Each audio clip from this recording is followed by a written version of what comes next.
आज हमारा पहला क्लासेस है, 1 जून है। Mechanical first year second semester में आज फिजिक्स का क्लास है 10 बजे से 11:40 तक। और पहला जो हमारा चैप्टर है तरंग गति व उनके तरंग गति है। पहला जो हमारा चैप्टर है वो तरंग गति एवं उनके अनुप्रयोग है। तो सबसे पहले हम इसको इंग्लिश माध्यम में कहते हैं wave motion and it application. Wave motion and it application.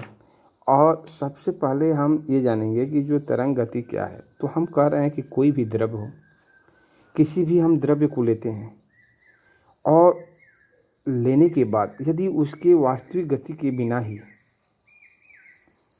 ऊर्जा एक स्थान से दूसरे स्थान पर पहुंचने की एक किसी अन्य विधि के द्वारा पहुंचाया जाए तो यह प्रक्रिया तरंग गति कहलाती है। इसके उदाहरण कुछ है, जैसे मान लीजिए कि कोई हमारा तालाब है, उसमें कोई शांत जल है।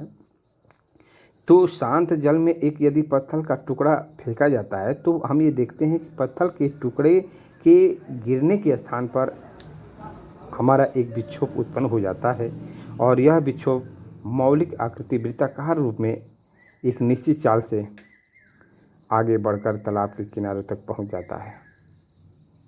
जैसे नोट है, हम ये देखे हैं कि जब कोई भी तालाब है उसमें कोई जल है, जल में जिस स्थान पर पत्थर को हम फेंकते हैं और पत्थर जहाँ गिरता है वो क्या करता है कि अपने भर द्रव्यमान भर स्थान को घेर लेता है और वहाँ क्या करता है कि दबने से एक गड्ढा हो जाता है। परंतु जल अपने प्रत्यास्थता के गुण के कारण इस परिवर्तन का विरोध करता है। अब यहाँ ये देख रहे हैं प्रत्यास्थता। प्रत्यास्थता क्या होती है?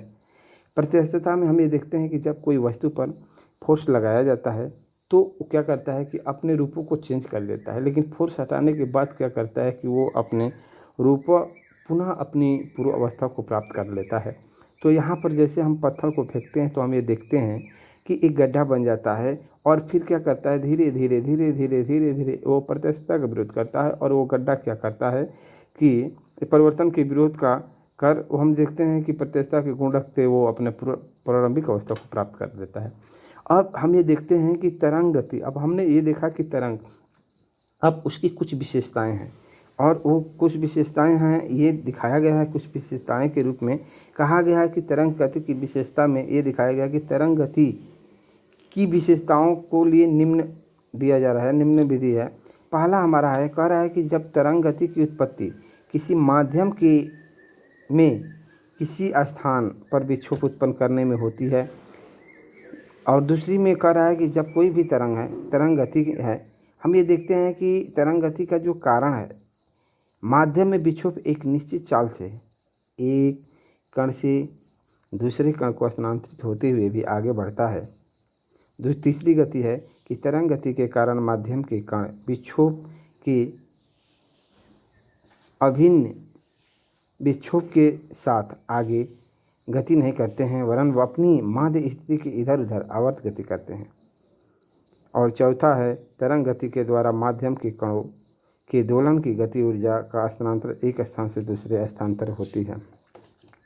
अब सबसे पहले इसकी विशेषताओं के बारे में हमने पढ़ा। अब हम ये देखते हैं क्लासिफिकेशन ऑफ वेव, जिसको हिंदी लैंग्वेज में तरंग का वर्गीकरण कहते हैं।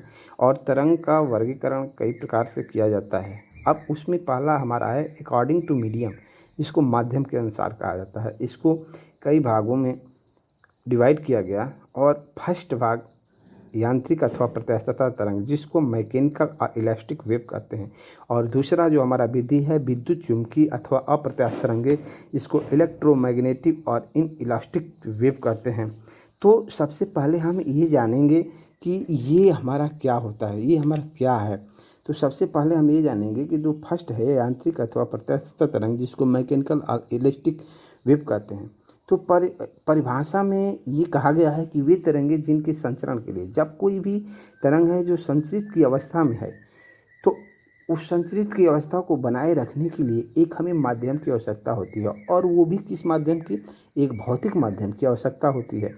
ठीक है, एक भौतिक माध्यम की आवश्यकता होती है। और इस माध्यम में जो हमारा गुण होता है, पहला गुण जो प्रत्यास्थता के रूप में है और तथा दूसरा जड़त्व का होना आवश्यक है।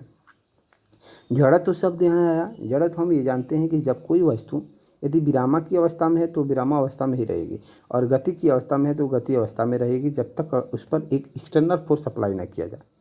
ठीक, अब हम इसमें ये देखते हैं कि इन तरंगों की चाल, जो तरंगों की चाल होती है, माध्यम के इन दोनों गुणों पर निर्भर करती है।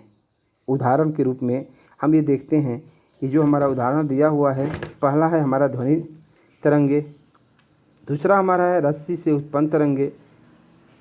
अब जैसे सपोर्टेड रस्सी से उत्पन्न तरंगे कैसे है, जब